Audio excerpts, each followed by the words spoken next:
Am I on? Oh, again, I don't know.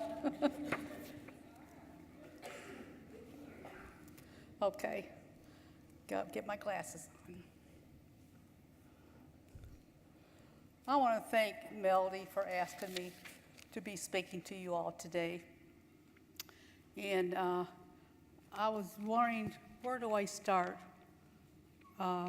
in my life to share with you? So I'm going to start at the beginning and give you some background of myself. I was born and raised in a little town outside of Toledo, Ohio. Stayed there all my life there. And I was born with one of 6 girls in my family and no brothers. My poor dad could not get into the bathroom. Since we only had one bathroom, we had 6 girls. So that was a problem right there. My parents had the first 3 girls about 3 years apart, I think, and then there was a 10-year span in the last of us 3 girls, and I'm the oldest of the last 3 girls. But there was a boy that was born in between that 10 years, but he was still born. That was the only brother that we had, and we lost him. And I was raised in a very Christian home, a family, and Sundays wasn't a yes or no, or in going to church. We were there. We knew it. I graduated in 1956, and that summer I got married. A year later, we had our first son. And in the next 6 years, I had 3 more children. So they were all close, under 5.5 years of age. I had 2 boys and I had 2 girls. We raised 3 of our children in a mobile home when we got married and everything. And I would say a tiny house, if you ever watched a Tiny House Nation on TV, that was us. And it was only like 8 by 42 foot long trailer that we had. So you talk about living on top of each other, we did. Then after a while, we built a home on that lot that we bought, and it felt like a mansion to me when we went in there because it had 4 bedrooms, 2 full baths. I thought, wow, what is going on? And we had our last girl there at this house. But before I had my last girl, Lori, my oldest son, Bob, was always I call him my sickly baby because he always kept coming down with pneumonia all the time and was either in the hospital or breathing treatments or something like that. And he just turned 5 years old, and I was 3 months along with my last girl. And he went through some major surgery at 5 years old. And they cut him from his chest all the way to his back. And they took 2 lobes from his lungs off because you normally have 3 lobes on your lung. And the first 2 was so high up that the air, the dirt, and dust didn't filter before it went down to his lungs. And that's what caused his problem. So he went in with this surgery and had the 2 lobes taken off. And he also had asthma real bad, which he had to take an inhaler and everything else. And and then in that February, then we had our last little girl. Thank goodness. 4 was enough for me. My then husband worked for a company that moved him around quite a bit. From Ohio, where we lived, we moved up to Detroit, Michigan for a few years. And then we went down to Tampa, Florida for a couple years. And we really prayed hard about that going to Tampa because of Bob's condition. He was allergic to, the molds in the grass and in the foods and any type of mold. He would get very sick. And Tampa wasn't a place to really raise a child at with his condition. But we went to Tampa, and God seed us through this, and he was fine and was doing really well over there. And then a few years later, we moved up to St. Louis, Missouri for a while. And then from there, we went to Roanoke, Virginia for a few years, and then we moved here in Nashville in 1972. Everywhere we lived, the first thing we did was find a Christian church to go to. And here we attended a church over on Franklin Road for a while, but it was quite a ways away since we lived all in this area here. And so we found one closer to us, a Welch Road Christian Church on Harding Place, and that's where we stayed there for a few years. We didn't know later, like Peggy was saying, there was two other couples that lived close to us around in this neighborhood and ended up attending this Welch Road Church. And that's where we met, and that, was Don and Peggy and the Kraskis. And, Peggy had her two girls, the other couple had two boys, and I had four. So that was how we got together. I think it was God's plan all along, for somehow they put us all three together, and we talked about having a church here in our area and how to do, and how we ever thought about starting one, who do we contact or something to do all this. And we prayed about it, and it was God leading us to do it. So it was our call to go ahead with it. This was in '74. So with our three couples and 8 children, we met in our homes there. One couple had Sunday mornings, the other had Sunday night, and maybe I had on a Wednesday night. And that's how we started to grow.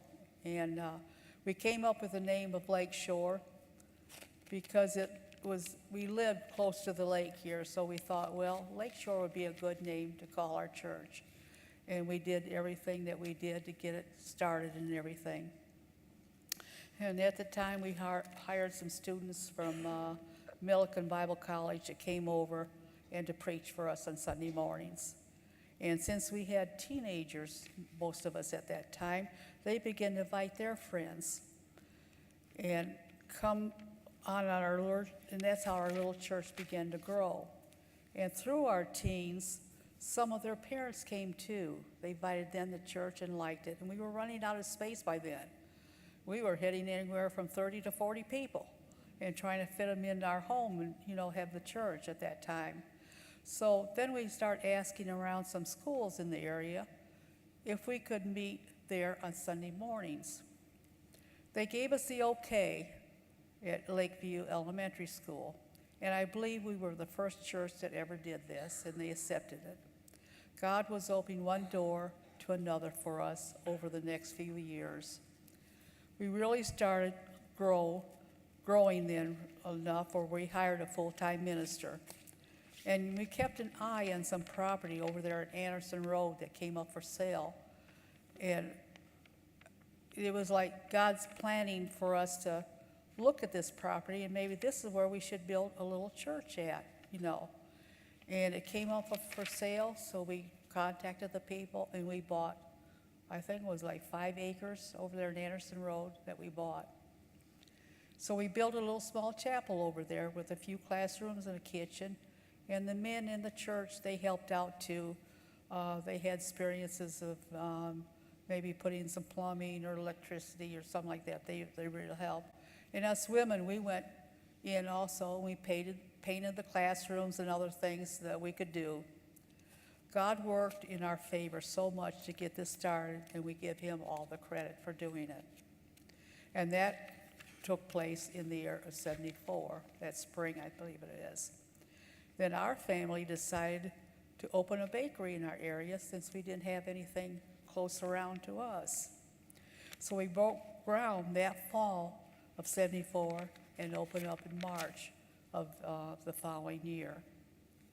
Our boys baked, they fried donuts, and I was going to school also. And I did a lot of the cake decorating along with my other daughter that helped me along. And as the years went by, it started picking up. More business, we hired more people, and the church was growing by then. And if I'm not confusing you, I'm going back to the church, and then we go to the bakery, and we go to church and the bakery. So we had, years later, from the church now, we hired a full-time minister, Vernon, and his wife, Denny Eden, to come as our full-time pastor at Lakeshore. When the boys reached college age, they would work there to go to MTSU, and then they would be baking during their time off from their classes at school. And 3 of the oldest by that time was up in age, and they were planning on getting married. Our son was getting married in September, the daughter 2 weeks before Christmas, and our oldest son 3 days before Christmas. And that's what you get when you have kids so close to age like mine is. By that time, maybe a few years before, my former husband went to help out the company that he worked for, came home on the weekends, and as the years went by, there was weekends he didn't come home because of extra work, and was leading up to the wedding of our 3 children that fall.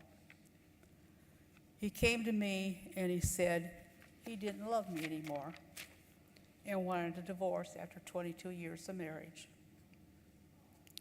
I didn't know what to say or think. My heart just dropped out of my body. I didn't believe in divorces at all. And do you feel like, where is God in all of this? Did he leave me? I was torn apart. I told him then not to say anything to the kids. I didn't want to spoil their weddings. And wait till after Christmas before he tell them. Do you know how hard that was on me? I was so faithful to him since I was a little girl. I would get down on my knees and pray and cry out, Lord, where are you when I need you the most? It seems like I never got an answer right away. And I start blaming God, which I shouldn't have.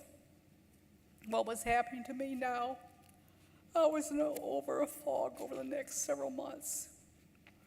And when I stopped praying to my God, I really felt alone.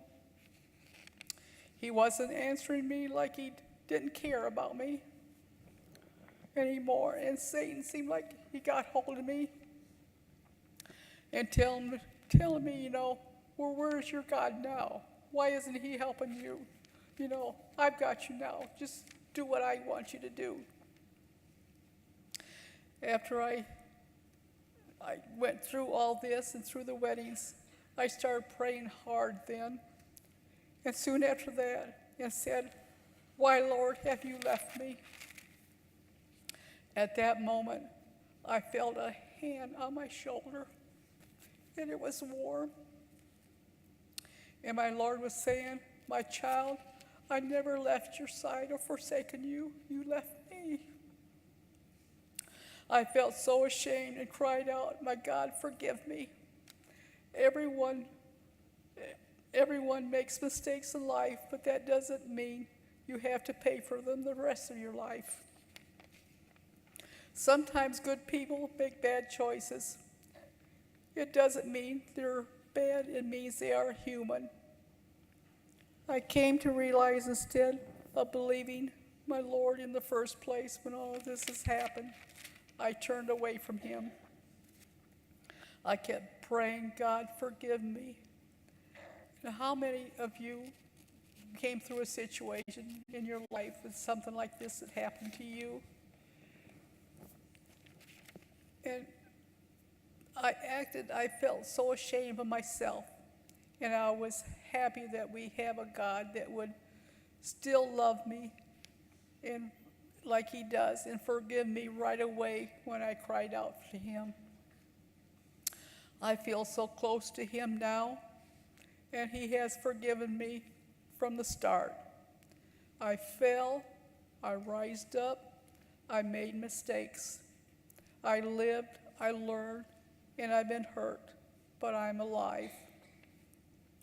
I'm human and I'm not perfect, but I'm thankful to my Lord God's plans. The best sometimes the process is painful and hard, but don't forget when God is silent, he is doing something great for you. So the following year, after I got 3 of the 4 kids married, which they took very hard, but I never said anything bad about their dad. I never will. So I went and grew my bakery up and was picking up business, hiring more people over the years, and hired a girl named Debbie to come aboard with me to make bread for some delis here in Nashville. And I believe that God sent her to me. I don't know, it's been a year since my divorce, and got to talking to her about a lot about it, and she came to me one day and said, Beverly, I have a brother I would like you to meet. She was telling me some things about him, and I told her I would have to think about it. First of all, he was a lot younger than me, with no kids. With no kids, and here I am with 3 children and 2 grandbabies on the way. I thought he must have been out of his mind. He was very picking mind because he knew a lot about me from his sister and still wanted to meet me. Sometimes you have to let go of the picture of what you thought life would be like and learn to find joy in the story you're living. John 13:7 says, you do not realize now what I'm doing, but later you will understand. So the 4 of us went out to dinner and found him interesting and easy to talk to. So we started dating after that, and the kids were a little, you might say, nervous about all of this because of his age. So this went on for about a year, and he attended Lakeshore with me every Sunday, and so did his mom and his sister. And he even brought more people into our lives by coming to Lakeshore, he did. Mike at that time was administrator of a nursing home here in Nashville. He went on a job interview in Alabama with another nursing home, and I thought it would not see each other too much after that. I asked him how it went, how it go, and if he accepted the job or not. He told me he didn't and turned them down. And I got to thinking, why would he turn down a job when he had an opportunity for like this, you know? He said he couldn't leave Nashville with me being here. We went out to dinner that night, and he asked me if I would marry him and showed me a ring. I don't remember too much after that, but I did say yes. So as I was saying, going back to John 13:7, where God was saying to me, you do not realize now what I'm doing, but later you will understand. The following spring of 1982, we got married. I married my best friend, Mike Edwards, at Lakeshore in our tiny chapel that my family and 2 others started back in '74. After Mike and I got married that spring, we had Vernon as our full-time minister there. We went full force at the bakery. He learned everything fast from the bakery to frying donuts, making bread, and doing everything else. Thank you. Shortly after that, Vernon came to us and asked if we needed any help at the bakery. And it so happened we were looking for someone to take some load off of Mike to frying donuts early in the morning. Vernon said, if you would teach me, I would be willing to try. At that time, he wanted to go back to some classes to get his master's degree and still be our full-time minister. He picked it up fast and stayed with it till he got his degree. What a blessing we could help him in that way. And our church was growing leap and bounds also at that time. And we hit a spot where we were struggling a little bit in church because there were some people there that had different beliefs of what we believe in our church. And they split from us and went to another church. And by then, Mike and I had been married for 12 years when this all happened. And after that, that's when we got Randy and Sue Ann up here with us, came aboard with us here at Lakeshore, because the Edens had moved back to Knoxville, and he worked there in the college, and he was filling in like till we really found somebody. And by that time, we were down to maybe 60 people or something, when we had a lot of people that transferred out and, had to go to different places here and there, But after Randy and Sue Ann came, we grew like anything. They were such a blessing in our life. And we were running out of room by that time a few years later. And what a blessing. We went ahead. We built the gym out there, which we also use as our church service, and classrooms and a big kitchen. Because back then when we had our little chapel on Wednesday nights, I would fix a meal when we had maybe 12, 15 people at that time. And we would have supper there at church, and I would fix it for them. And when we went into the other big building, I was still cooking there on Wednesday nights. And later on, when Lois McGee became up here in Nashville, I got her to help me and came aboard and helped me cook. What a blessing that was, because we were cooking for about 100 people on Wednesday night at that time. And back to the bakery now, we had Tom Long's daddy come to work for us, working with the customers, and also Lois came aboard and worked for us too, along beside Nolly every day. After a while, the customers thought they were such a sweet couple and wanted to know if they were married and owned the bakery. Believe me, Lois set that straight right up front. Said, no, we're just good friends that we went to church together, and we don't own the bakery. Mike was always witnessing to the customers who wanted to know about our church and would invite them every chance he got. And you know how Mike is. He never stops talking. He keeps going. He'll talk you right down the driveway, get in your car, and he'll still be talking, And he's a talker today, even today. Bless his heart. He always had compassion for others. An example of a few of them that he noticed at the bakery was, he noticed a guy was digging through the dumpster in the back looking for something to eat. And he went on out there and asked him, he said, are you hungry? He says, yes. He says, I lost my job, I started drinking, and I don't have anything.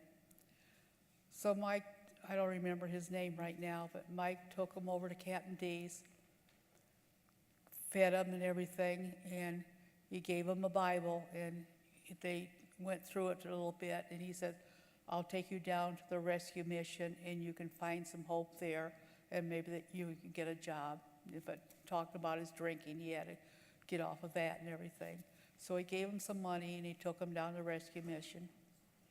And years later, we never heard of whatever happened to this man. And I would say about 10 years later or something, we were in the back in the office, and one of the girls came up to us and said, there's a man out front that wants to see Mike. He said, well, who is he? He said, I don't know. He said he just wanted to see Mike.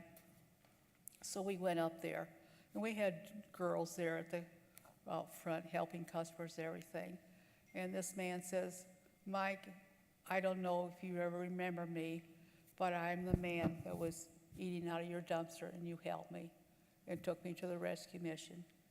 He said, I wanted to bring you up to date of what's happened to me today. And he cleaned himself up. He was a truck driver, so he lost his license in the trucking business there. He said, I got my trucking business back. I got married and have a little girl about 6 years old. And he was telling his wife his story. And she says, you have to go back to the bakery and update and tell them how you are today. So he did. He came in and told us the story. And when he was telling the story, everybody seemed like they were up there listening to every word and everything, and they even had tears coming down their eyes. And he was on his way to Lakeview for his little girl's birthday and was going to take some cupcakes to her school. So Mike gathered up a box of cupcakes. He said, "Here, you take this for your little girl." But he said, "I just wanted to come and tell you." So that just like one story that he did and helped somebody. And you never know when you help somebody, how is it going to turn out? Would you ever hear from them again? And a lot of the ones that we didn't hear from that we helped and everything. And so that was a blessing, and it always had companion, on that. Then another story I'll give you here, one. There's a little boy named Brian. And this little boy was like maybe 10 years old, and he lived across the street in the trailer park. And he would come in and stand in the cold or in the winter till this bus came, and he got on. And we noticed he kept doing this all the time. So we approached him and everything, and we could tell that his jeans or his shirt was damp from where he washed his own clothes. And he lived across the street with his mother and I think a couple sisters. But the mother had men in and out of that trailer, and I think he was a very abused boy, mentally and everything. And we got to talking with him, and we start giving him breakfast when he came in because I knew he was hungry. And we bought him some clothes because his clothes was wet because he had to wash them themselves and hang them up, and it wasn't dry the next morning. He had to put them on and, go to school. And so we bought him some clothes, and he would come in every morning and we would feed him breakfast. And when he got out of school, he would come back and do his homework out at one of our tables, and we would help him, and we'd give him supper before he went back home. He didn't even want to go back home. He was scared what would happen or what he would find when he did go back home. So then there's just a few couples that we helped and gone through at the bakery all the time. And like I said, whatever happened to Brian, because he said he had to go and live with his daddy. And so we sent him off, and he always wanted a bicycle. So we got him a bicycle, and we got him some clothes and packed it for him to go to live with his daddy. And that's about the last I heard of him for a while. And just recently, this past year, he called the bakery and asked for us. And Mike got in contact with him, and we met him there at the bakery. And it was like that little boy was coming right back in our bakery. But here he was in his 30s now, and never knew what would happen to him. And he said he had a downfall with his dad where he got in drugs and drinking problem. And when he went in the service, he kicked all that habit, and he met his wife, and she helped him along the road to success and everything. And they live up in Clarksville. They have just one daughter that just graduated this past spring, and she's in the Naval Academy with a full scholarship up in Maryland. But he came back and he wanted to tell us about his story and how we helped him to get on the right road and everything. And he told us at that time that he was scared almost to come back and tell us these things because he was such abused and sexually abused probably at home where he lived that he thought we wanted something out of him. And we didn't. We just wanted to be friends and help him along. And after a while, he realized what we were doing and just wanted to come in and thank us over and over and over again. So that was just like a couple of them that we had. And of course, Mike always has compassion for others on that. And God is ahead of all these things that we do, and so thankful for the church, which we outgrew and bought this place where we are now, worshiping today. And a year ago, we expanded out to Smyrna, and some couples from the church went out there and started that church out there. And Mike is such a good and faithful man, and he loves God, and he loves me very much also. And what a wonderful God we have. Mike, as you know, is one of the elders here at Lakeshore for a long time, along with 4 other elders. And now we're adding 2 more younger men, which we really need. Because 2 of us, you know, Art and Mike, has a lot of health problems, and we needed some more new men to come aboard. And they would really, I think, appreciate and get together and everything. So I think these 2 men are going to be wonderful along with the here. I hope I didn't take up too much of your time, but I hope one of you, if I reached out my story, could relate to, then I did my job. Never give up on God. He is there for you, and you will have a brighter future. There is always hope. Mike and I no longer run the bakery because of health problems for both of us. But at least for the last about 6 or 7 years, I mean, we go in occasionally and talk to people and, you know, and still do that and everything. But our beautiful granddaughter, Sarah Mollis, and her husband, Michael, wanted to keep the bakery in the family, stepped up, and now manages it for us. And it's growing too, thanks be to God.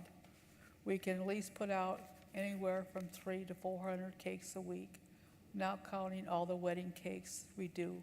In our busy season of our wedding is coming up here soon, and all the graduations. And we give all the credit to God, because without him, we would have never succeeded at what we did. This past March, Mike and I celebrated our 37th wedding anniversary. Thank you. We have our 4 children, 10 grandchildren, and 15 great-grandchildren. And Mike is their favorite papa of all. There's 7 things to remember when going through tough times in your life. Everything will change. You've overcome challenges before. It's a learning experience. Not getting what you want can be a blessing. Allow yourself to have some fun. Being kind to yourself is the best medicine. And there is always, always, always something to be thankful for. And I love every woman here today. That is my story.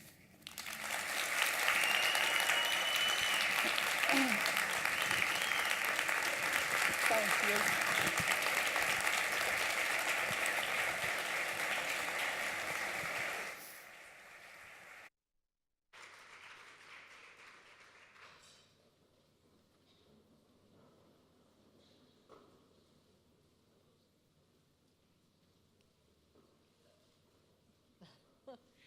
So Beverly will be up here for lots of hugs.